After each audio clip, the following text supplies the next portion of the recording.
I don't know if you remember our last interview that we did about 6 months ago. Yep. But it went down well. We had a lot of great feedback, and I thought as so much has changed since then, it'll be great to kind of just get your perspective on a few things. So that's great. So firstly, how have you been? What have you been up to over the last few months? What's happening? Well, I have been doing what I love doing, which is researching and teaching. I have done much more online than usual. Yeah. We have done, probably 100 interviews in the last 2.5 months. That's crazy. So was it March, April, May, June? Yeah, about 100 interviews, and I've done 7 breakthrough experiences, 2 prophecy 7-day programs, and 1 5-day program, and getting ready to do another 8th breakthrough this weekend, and done a whole lot of webinars, just a whole lot of podcasts and webinars and interviews. And so your breakthrough experience then, is that now running online? Yeah, we're actually doing it online, and it's doing great. And they're coming in from all over the world, so I can't complain. And did you previously run that online, or have you just started doing it? No, we did it online. I flew in from Tokyo. We were filming a movie there, and I flew in from Tokyo, and I landed, and we had planned on having a breakthrough. And on the day, 2 days beforehand, they said, well, we're now not allowed to have gatherings. So in 2 days, we created the online version, and we had a bit of fallout, but we did it, and the feedback from that was great. So it's crescendoed since. Yeah. So we've been busy, and now we've got the blessings of reaching people that normally wouldn't be able to fly and get in. Now we're able to do it this way. The numbers have gone up, so I can't complain. We've been busier than we've ever been, and Saint Corona is helping us in many ways. That's awesome. Let me ask you as well, as an educator, I mean, I teach as well. I've got a training company. What do you think of online learning compared to physical learning? Because I always was under the impression, I used to feel like, I don't want to teach online. I love meeting people. I think when you're in the room, the energy, the buzz, I never wanted to go online. I've been forced to go online during lockdown. So I've also been working relentlessly, putting all my training programs online. From a learning perspective, how does it compare? I think there's advantages and disadvantages. When I'm in front of a large audience, the people in the front I get to interact with more than the people way in the back. When I'm on Zoom, for instance, I can have up to 500 people or whatever, and I can have them all equal. So they can come right up to the surface, and I can talk to them and interact with them and engage with them. And I can put there's lots of advantages. There's less cost on transportation, hotels, venues, food, and on paperwork and manuals and all that. There's benefits. It keeps the cost down, and there's disadvantages. I don't get to interact with them. So I think overall I'm pleased. I can't complain. I still love going out and doing live seminars and presentations, and I'll continue to do that the second the flights are open and the venues are open. But I will do both. I will not throw this away now. What we've learned here, we'll do both. We'll probably live film and allow people from around the world to come in at the same time doing live programs. So yeah. I think that there's, just like anything else, it's got advantages and disadvantages, and it's wise to see both sides and resiliently adapt and do whatever allows you to serve the mission. Yeah, that's great. So you say you've been involved in 100 interviews over the last few months. Yeah, at least 100. I mean, I think I've done 2 today already, and this is the third. That's ridiculous. Well, I'm glad that I was one of those people that managed to interview you. Out of the interviews, what are the common things that keep coming up? I mean, are there questions that you're just sick of? Like, you're just like, Samuel, please don't ask me this because I've been asked it 100 times. No, actually. I've had programs in India and Thailand and Sri Lanka and UK and Australia and New Zealand. I mean, they're all over the world. And they all are varied. I can't say that there's always the same questions, a few, but I mean, the Corona had a few questions that were similar. Yeah. But no, it's been different. Sometimes it's business, sometimes corporate, sometimes it's entrepreneurial, sometimes it's government, sometimes it's health issues, sometimes it's spiritual issues, sometimes it's relationship issues. It depends on what the needs are under human behavior that I get to be asked. And sometimes it's health related. I'm asked to do specials on Corona, but no, I haven't had any excessive redundancies. It's been unique to the people that have asked the question, so I can't complain. I've been And very your health blessed. stuff, by the way, since I last saw you and we had our interview, I've actually lost 1.5 stone since we last saw one another. Yeah, And you're I'm right looking great. now, thanks, appreciate that. Right now, I'm the healthiest I've been in my 20s. I'm 29. I've never been as healthy, as strong, as fit. And you've been an inspiration to me as well. So thank you for that. Thank you. Good. Well, I'm going on 66, so I'll be 66 in a few months. So. Do you know what though? When I saw you speaking, and you're 65 now, the energy that you had, I've got good energy on stage, and I've got good energy just generally. But I remember thinking when I saw you speak, I better have that energy still when I'm in my 60s. Right now I can just rely on being young, and I've naturally got good energy. But actually, if I carry on eating bad, and if I don't take my health seriously, if I'm just thinking about my wealth and not my health, what's going to happen is when I'm in my 40s or 50s, at some point, I'm going to feel really different. So it's inspiring seeing people in their 60s that have got incredible energy as well. And that's kind of what was a big part of me wanting to, really get in shape and get fit. Well, when you do something you love every day and you can't wait to get up in the morning and do it, I think you calm down the aging process a bit. Yeah. So I can't complain. I love what I do, and I do it every day, and I've delegated everything else. I don't have a lot of distresses because I've delegated everything. Mm-hmm. I've hired people. Anything that I don't love doing, I just delegate to somebody else, and I stick to what I do, which is research and teach, and do interviews and private work with people. That's it. So I don't have all the things that bog people down anymore. I've delegated that away. I said, no, thank you. I'm at a stage in my life where I let other people do what they love doing, and I'll delegate the things and find somebody that loves to do what I want to delegate. Yeah. Outside of teaching, where have you made most of your money? Because I know you've done investments and different things. Most of my wealth today is investment returns. I've made. What do you invest in? Because that's a really interesting topic at the moment, especially with what's happening with the looking like we're potentially going into a depression, and with the epidemic and everything's changing. What have you invested in, and is that changing right now? Well, I define an investment as some product, service, or idea that serves ever greater numbers of people. That is not a zero-sum game, but a non-zero-sum game, sustainable fair exchange. That as population grows, it grows. So for instance, toilet paper is something everybody's going to use for as long as we're around. Toothpaste is going to be something we're going to use. Deodorant. So anything that is a service or a product that people will use and the population will grow, and their brand names and their things that are staples. I buy companies that own those companies that serve ever greater numbers of people. I'm not much into speculation. I buy quite diverse across the sectors with indices. I keep my cost down, my turnover down, my cost down to very low. I reinvest dividends, and I just keep my cost down and my returns high. And I'm patient, and I've been doing that for 38 years basically. And I've been very blessed by returns. The coronavirus, I've made more money during the coronavirus than ever in history. So I knew that the market was above the mean.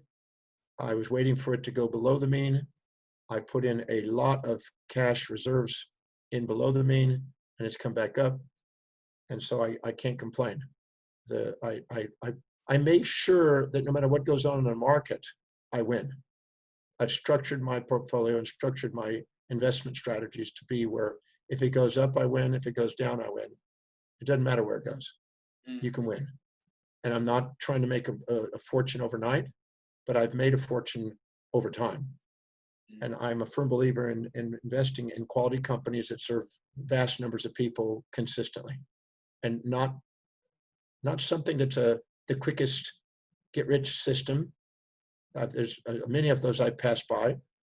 I'm just a patient, methodical tortoise compared to the hare. Yeah. And I keep buying quality companies that keep serving people, that are staples for people. And if you help other people get what they want to get in life, it helps you get what you want to get in life. And that's what a real investment is. A speculation is speculating with a crystal ball about what you think is going to happen. And sometimes you win and sometimes you don't. And you're speculating on data that's not really solid. But when you have a long track record of at least 25 years, as Charles Ellis says, of what a mean would be, and you're satisfied with the mean, and then you expect less than the mean, so you're grateful for whatever you get. You patiently build up compound interest, which is one of the greatest things you can ever get, in your favor. And after a while, that starts multiplying and exceeding your active income. So I'm at the stage where I'm blessed to not have to work. I work. The purpose of financial independence is to be able to make enough income where you're not having to work. You work because you love to work. So you're doing something you love and getting paid for it, and then building momentum of economics on top of that. So and I didn't start out that way. I started out saving, $1 an hour, $10 a day, $50 a week, $200 a month. And then I just kept increasing that every 3 months. And I increased it 10% every 3 months. And I never stopped until it was $250,000 a month. And it was going into savings and investments. And I just kept buying companies. And I bought real estate over the time, but I'm really more into companies. I understand companies better than me dealing with real estate. And real estate has too many variables. It ties up too much capital. It's too much cash in, and too many costs that are unpredictable, et cetera. So I prefer to buy companies myself. I have had properties, many properties over the years, but I've closed those down. Just sort of like Elon Musk did this. He realized the sinkholes of lifestyle. And I keep a simple lifestyle. I'm a very minimalist. I keep a simple lifestyle and a lot of investment money. It's interesting because I've spoken to a lot of investors who've got a lot of money, and I don't think there's one right answer, because everybody's got different perspectives depending on what you know, and depending on if you invest in stuff that you don't know anything about. I'm a property guy. I understand property really, really well in the UK, and I make good money in property in the UK. But then other people that don't know anything about property, but know a lot about companies, or know a lot about maybe silver and gold, or even cryptocurrencies. I don't understand cryptocurrencies at all. For me to invest in cryptocurrencies would just be a complete gamble, a complete stab in the dark. But for me to invest in property, I know it's very safe because I risk assess it. I do my due diligence properly. I know what I'm doing. In the London School of Economics, there's a Credit Suisse summary rating that comes out of there every year. It's the greatest source of information on investment probably in the world. It has a 120-year track record of documenting every market in the world and summarizing it. And I've watched that for many years, and I'm certain from looking at the stats why I put my money where I do. I've been doing quite a bit of studies on it. Now, like you say, there's some people that really love the real estate market, and I know some very wealthy people in the real estate market. They bought in quality properties, they've invested it, they've built land, they developed it, they've put rental and commercial properties together, and they've stacked it on top of each other, and they've rebuilt cities and done extraordinary things. Some of the biggest wealth has come from that. But it also takes a bit of a focus, and I have to factor in the time, thought, focus, and the cost of that, liabilities of that, and all that compared to what I do. So that's why I do it. It's not that mine's right. That's what works for me based on what my needs are as a speaker. But I certainly know people, and I've spoken on many property investment programs where they've made fortunes, and I encourage people to do it. But I travel full time. I don't live anywhere. And so I like to make sure that I have access to the liquidity that I do. But no, I've seen it. Where I live on a ship, as you know. I was going to ask how the ship was. Yeah, that's a very interesting place to live. Yeah, I am not there right now because it's not available right now. Yeah. But they've kind of docked it temporarily until this thing passes. But there's some very wealthy people there, and there's some very smart people there, and many of them have been property developers and built a fortune through property. But like I say, I have my preferences because I understand businesses more so than the property. So I stick to what I know. It's wise to stick to what you know. The cryptocurrencies, I didn't feel when I investigated that they had the way they were set up on the blockchain and the mining. I didn't think that was a wise investment. Not a bad for brokers to buy and sell, but as far as holding that and doing that, I didn't think that had a long-term future, as well as buying quality companies that serve people. So I'd rather be involved in serving people. How long have you been teaching? How long have you been kind of, because I mean, when I first got into the whole personal development world, investment world, maybe 11 years ago, you were one of the faces that you just know, you see your face everywhere. I hadn't met you or read your books, but you were a very well-known face in the whole industry. How long has that been the case? I started teaching in 1973. So that's, I guess, 47 plus years now. And so I've been doing it a while. Yeah, very I love it. I love doing it. I started out where anybody who would listen to me under a tree. I used to have 100 to 150 people gathered under the tree every day. And we do Q&A, and I had a philosophy session under a tree. And that grew into a cafeteria if it rained. And that grew into online, or not online, but daily programs in my apartment, and also wherever people would allow me to come and speak. It could be homes, it could be businesses, it could be anywhere. I just took advantage of every opportunity to share. And it just grew from local to eventually city to state to nation to, I'm now blessed to speak in 154 countries. So and now with online, we're in every country with online, but I mean, actually manually being in each country is 154 countries. So it started out as a dream when I was 17, and it's become now my lifestyle, and I couldn't imagine doing anything else other than what I love doing, which is researching and teaching. I'm writing a new book right now on believe it or not, on astrophysics and cosmology, and so I'm also interested in those topics, and I'm interested in helping human beings maximize their human awareness and potential, and help them evolve their consciousness to do something extraordinary on planet Earth. We have much in common in that respect. But I've been doing 47 years. This will be 48, starting in November, beginning of 48. Well, I guess 48. Who were your big inspirers then? I mean, I'm trying to think who goes back that far. I mean, Jim Rohn was a big influence of mine. Jim Rohn impacted me when I was 20. I went to ask him if he had a special student discount on a package he had, and he says, "Don't ever come to me and ask for a special discount. You're not a discount." He said, "Don't ever come to my program without $200 in your pocket." So I made sure I had $200 in my pocket after that. And I bought something when I was 20. I had a guy named Ed Tellison, which hardly anybody knows about, but he was one of the most influential. Howard Hughes, believe it or not, had an impact on me when I was 14. Paul Bragg had an impact. And then when I started to read and overcome my learning problems when I was 18 and started to really devour, there's been thousands and thousands of great thinkers, leaders in different fields that have now been mentors. I've been blessed to meet a lot of people that have influence, probably 3,000 something people of influence in the world. And so I've been mentored by many different people, talking to them, breaking bread, asking questions, Skyping meetings, many people. So there's no one. How do you find? I mean, you've had a lot of people that have mentored you and trained you, and there's a lot of people out there that have a lot to teach and have a lot to say, talk about all kind of things, health, finance. How do you separate the real deal, the people that are like, yeah, I need to listen to this person, they've probably got something I can learn from, and someone who's perhaps not quite so genuine, that's just jumping on the bandwagon, trying to be a trainer to maybe make a quick few bob? How do you separate the two? Sometimes I've learned from all of them things to do or not to do, but I'm more interested in people that are involved in philanthropy than debauchery. And just because they're wealthy doesn't mean that they're doing something wise. So I'm not necessarily just because they have money, because I know people that just squander their money on lifestyle instead of contribution. I'm more interested in people that are involved in contribution. But this morning I got a call from a music reel company that's involved in interviewing musicians and famous musicians. They asked if they could interview me.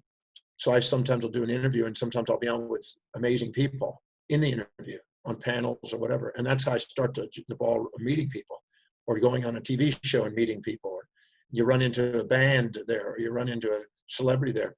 I've just been blessed to run into the right people at the right time to interact in ways that have opened up many doors. And I just keep, if you just relentlessly pursue what it is that you love doing, which in my case is sharing ideas, sooner or later, you build a momentum and kind of build a brand around it, and people start recognizing it. and then you influence people of influence, and then they contact you, and then you end up having them as clients or consults or something, and it just keeps on unfolding. The longer you do it, I mean, when you're my age, what you'll do will be astounding. You know, you're already doing it. So what it will be more astounding, because it's just going to keep building momentum, like a ball running downhill, picking up snow as it goes. You won't be able to, you may not even see what impact you're going to have, but if you stay with it and never stop, the impact will be extraordinary. So you'll stand on my shoulders and do something much greater. That's inevitable. Well, I'll definitely receive that. I'll receive that. What do you think you're most well known for? I mean, when I think of Dr. John Demartini, I think probably of topics around purpose, finding your purpose. Well, my methodology on dissolving emotional internal conflicts and getting clear about what's inspiring to you and what your mission is, and to transform human perception, is probably the most significant thing that I've contributed. The work on values that I've done is impacting the world. It's really going and spreading all over the world now. I think also in some of the areas that just personal transformation, human transformation has probably been the cornerstone of what I'm doing. But I've been blessed to be involved in all kinds of things. I mean, like I said, I got blessed to be in a movie coming up that's going to be with Stephen Hawking on astrophysics. I worked in mathematics. I'm what they call a polymath. I've worked in many different fields, and I've been blessed to interact with all kinds of people in many fields. So, but the ultimate objective of all of my studies and learning is all about the evolution of human consciousness and maximizing human awareness potential to help people do something extraordinary on planet Earth and to live a purposeful, meaningful, and inspired life. Yeah. Do you think that's the secret to happiness? Living a purposeful life? I don't pursue happiness in the classical hedonistic perspective. I'm more interested in the eudaimonic perspective, where fulfillment means something to me. Happiness and sadness are like polarities of transientness. I'm more interested in realizing that the two sides of the polarities are both feedback systems to get you authentic down the center. So I'm more interested in the center path than the momentary transient smiles or frowns, happies or sads, polarities. I'm more interested down the middle. I'm a man on a mission. I'm not a man on labeled success or failure. I'm more into a man on a mission. And I embrace both of those. I always say the second you think you're successful, you're depurposing. The second you think you're a failure, you're repurposing. But if you just stay on purpose, you don't get distracted by either of those illusions. Wow, okay. And what do you think, during the last few months of lockdown, I remember when lockdown was first announced, it was looking like we were going to be locked down for a while, thinking, how are we going to cope? Not me, but how's just general people, especially people that haven't necessarily got gardens and haven't necessarily got families that are on their own, how are people going to cope? Are we going to fall into an actual depression of the mind? How do you think, what effect do you think it has had on humanity? I've seen a lot of business owners that have done well off the back of it and have, really honed in on their businesses, have profited like you have over the last few months. What kind of effect do you think it's had on humanity? Well, it depends on the individual. It's never what happens on the outside. It's what you decide to do with it. You're controlling only three things in your life: perception, decisions, and actions. You don't have control in the world around you as much as you have the control of your perception, decisions, and actions around it. So if you take the so-called thing around you and ask, how specifically can I use this to my greatest advantage? How's it helping me fulfill my mission? And answer that question and see the upsides to what you think is a downside. It's not a downside. It's neutral. So if somebody comes to me and wanting to run their story as a victim of a history, I stop them in the middle of the story and I said, I'm not the guy. If you want to run a story, you go to a therapist for that. If you want to transform your life, then stop the story and let's find out how this thing is actually helping you get what you want, and find out how it's on the way, not in the way. And the moment they do, they change the story, because most stories of emotions are usually incomplete. By asking the question, how's this helping you get what you want? And make them stop and go, I never thought about that. Well, how's it helping you? Never thought about it. Well, think about it. How's it helping you? How can you use it to your greatest advantage? What's the opportunity sitting in front of you? And when they do that, they find it, and then they turn it into opportunity. So it's just a matter of the attitude. William James said the greatest discovery of his generation is that human beings can alter their lives by altering their perceptions and attitudes of mind. So true.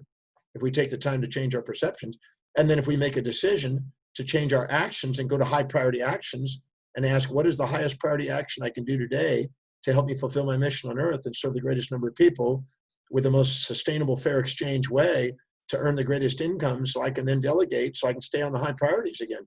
If I do that and ask that question and see things on the way and ask priorities, there's no way what's happening on the outside is going to stop you from doing what is inspiring to you on the inside. Yeah, yeah. But you don't describe yourself as a positive thinker, though, do you? No, I think that's misleading. I'm a balanced thinker, because if you're seeing only the upsides, it's like being infatuated with somebody and you're unconscious of the downsides and you're blinded by it and you get smacked because you're going on a fantasy.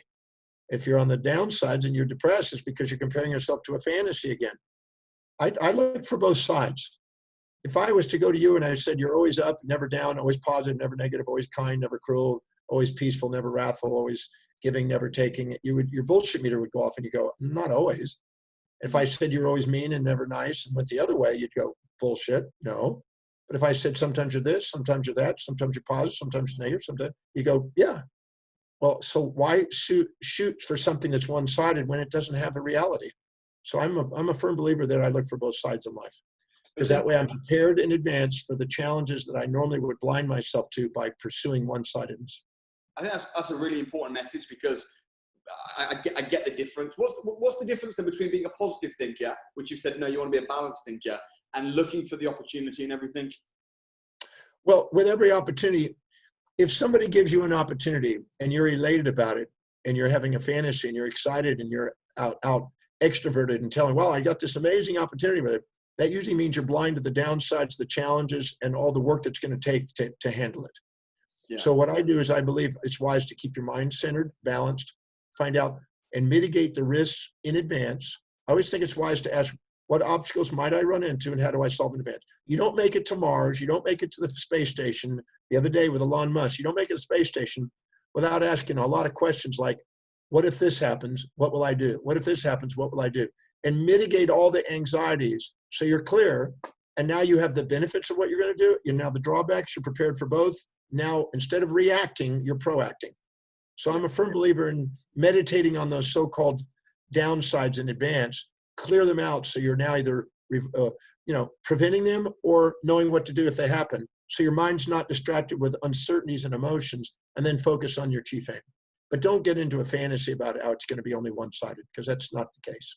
Yeah, that makes sense. What's happening then, John, right now? What's going on with all this epidemic? We've got the Black Lives Matter movement. We've got the protests. We've got the corona. We don't know whether we're allowed in, whether we're allowed out. What's going to happen? What's your perspective on this? Because I think a lot of people are freaking out right now. Well, I mean, every so often, every so many centuries or decades or whatever, we have, sometimes years, we have, epidemics, or in this case, a pandemic. And that happens. And there'll be some loss of life. And there'll be some empowered immune systems, and we'll learn new things about virology and new things about the immune system and new things about society, and we grow. And life has challenges, and every time we face a challenge, as Bucky Fuller says, pollution is future solution. Every time we have a challenge, we come up with new innovative, creative ideas, and we come and we conquer it, and we go on to the next challenge. So this is a temporary challenge. It's not going to stop human beings. It's going to be a temporary little glitch for some people, only because they haven't seen the time and adapted. I always say the inability to adapt to a changing environment is what's called distress. And distress comes from the perception of loss of that which you seek and the perception of gain of that which you're trying to avoid. If you're trying to avoid something and seek the fantasy, a lot of people are depressed because they're comparing their current reality not to reality, but comparing it to a fantasy, how it used to be, and a fantasy about how it's going to be, it should have been. And they're not present with what it is. And then when they're present with what is and ask, how is this helping me get what I want? Then the depression's gone. Depression's a feedback to let you know that you're expecting fantasies and unrealistic expectations. So whatever's happening right now, as far as I'm concerned, it's going to strengthen human beings and make them more innovative and creative. And the online world has just been boosted. We've all become more efficient. I mean, Amazon has boomed. The old dinosaur type of businesses are going out. That's not anything but normal evolution. And that's for people that had foresight are going to boom. The people that had hindsight are going to bust. that's the way it is. That's the way the evolution of consciousness works. And so I don't see anything out there except a normal evolution. We just had a new challenge. It's something we get to take in. But we will actually learn more about the immune system, more about physiology, health, psychology, business. It's only going to make us more efficient and effective in the future. Yeah. And how do you become the kind of company that can have good foresight instead of just hindsight? How do you become the kind of company that knows? Because I keep hearing people talking about you need to adapt. How do you have those skills? How do you develop those skills? It's very simple, and it's so simple people overlook it. If you ask yourself, what is the highest priority action I can do today to help me fulfill my mission on earth that'll serve the greatest number of people in the most effective and efficient way, in a way that inspires myself and the people, and you keep to the priority. The blood glucose and oxygen goes into the forebrain. The forebrain has fibers that go from the medial prefrontal cortex into the visual cortex to get vision. It goes into the areas that deal with probabilities of risk, reward, and innovation. And it gives execution, and it governs the amygdala to stop the impulses and instincts. If you live by priority, you awaken foresight. If you live not by priority, you live by hindsight. And people by hindsight go extinct. And people with foresight move forward. They're the ones that are resilient. They're more objective. They're more reasonable. They can see things. They're prepared for things. They're more balanced in their orientation. They're willing to embrace challenge. They seek challenge instead of avoid it. And the people that are not, they're back in their amygdala trying to avoid predator and seek prey, and they're in an impulse instinct center. They're the ones that eventually go extinct. All animals do go extinct over time. That's been proven. 99.9999999% of all species that have ever lived on the planet are gone. It's the people that have resilience and adaptability that live with foresight to keep moving on and develop technology as a way of fulfilling teleology, the mission and purpose of their lives. I think that's so important to be able to be that kind of business. And that's what if you live by priority, your life is going to go that way. If you don't fill your day with high priority actions that inspire you, it's going to fill up with low priority distractions that don't. It's that simple. If you don't fill your day with things that are deeply meaningful, it's going to fill up with things that are meaningless. That's why if you earn money without meaning, you end up with debauchery. That's why it's so important to find something that's extremely meaningful, a legacy you want to create on the planet, to build your wealth for, to serve people for, to be of meaning. Because that's the thing that makes us different than the animals, is meaning. We can all look for pleasure, but pleasure is transient. Meaning is something fulfilling. And meaning is not something that's universally available, as Kama says. Meaning is what we make out of things based on finding out how whatever's happening in our life, how is it helping us fulfill what's deeply important to us. So do you think being successful, is it about hard work, or is it just about doing the right things, or both? It's a combination of both. I've not seen one individual that's done extraordinary things without putting the elbow grease into it and doing the work. Yeah. When somebody tells you they've got a 4-hour work week, I laugh. Yeah. I've never seen anybody do anything with a 4-hour work week. I mean, maybe after they've built something from thousands of hours of work and they're now decided that they've lost their mission. But people on a mission work harder. I agree with that 100%. The thing is, I work 7 days a week. I don't think anything of an 18-hour day. Nothing. That doesn't even think about it. And people go, why would you do something like that? You don't have to do that. Yeah. Because I found something that's deeply meaningful and I love doing it. And that's what inspires me. So I love doing what I'm doing. When people find that, the average person has a Monday morning blues, Wednesday hump days. Thank God it's Fridays, a week friggin' ends. And they basically live for a break, a holiday, an escape, and a retirement.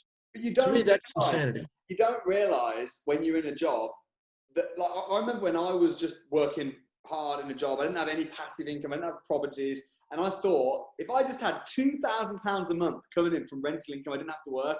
Oh my goodness, I just want to lie on a beach and relax. But actually, when it happens, we're not designed, we're not created to do that. We're created and designed to do something much more. And then people say to me sometimes now, you know, if you're making good money in property, why do you teach? What's the purpose? And I understand why they think that. I used to think that. I said, you know, why is this person teaching business and speaking on stages if they've made money in business? And now, as someone that's made a lot of money in property, I totally get it. Because life would be boring as anything to just be on a beach forever. It would be mind numbing. I'm in a position where I don't have to work. I could live on a couple $1 million a year passively doing nothing. but what a death. That's death. Yeah. I would much rather go and do what we're doing right now and try to make some sort of contribution any day of the week. Yeah. Because anybody, I've asked thousands of people, I mean, millions of people, if you had the opportunity to make a difference in somebody's lives and you actually, then they say thank you and you've made some sort of contribution, how many of you agrees that's what's meaningful? And they all put their hands up. I said, so why would you want a life anything else? Why would you want to take a break from your life? Why not find something you have no desire to take a break from and fill your life with that? To me, it makes more sense. So I'm a firm believer of that. And I structure my life so I can do that. And this is what I love. I love learning and teaching. When are you next planning on coming to the UK? Because honestly, anyone that's listening to this interview, if you get the opportunity, I mean, I've had the opportunity to more than once, and I didn't expect you to even be there, John. I was thinking maybe it's ran by your company, but you wouldn't personally be there, but I'll go anyway. I'm going to love the stuff. And then when you came in, I was like, oh, wow, Dr. John Demartini is actually here. And it's a fantastic time we had. And then I brought some family and friends with me the second time. Have you any plans to come back to the UK? Any idea when that's going to be? Or is it just all depending on the law? Well, I'm actually coming in online. Yeah, well, I was going to ask you about that as well. I was going to ask you about that. Days. I'm going to be getting up at 2 a.m. here and speaking all day in my breakthrough experience. I'll get up at 2 starting here, which will be 8 there. And we'll go to about 10 or 11 at night there, which will be whatever it is here, 6 hours, 4 o'clock, I think, or 5.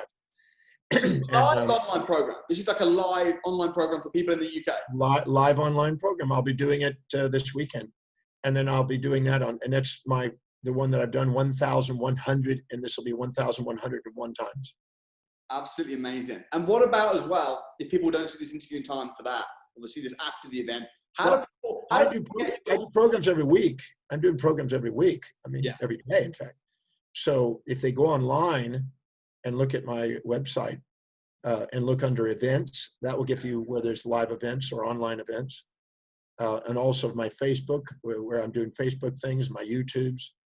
But if you go to my website, drdemartini.com, you can probably, first of all, you can go and do a value determination to find out what's really important to you in your life, which is a gold mine to do. It's free, it's complimentary, it's private, takes 30 minutes of your time. You just got to answer it with integrity.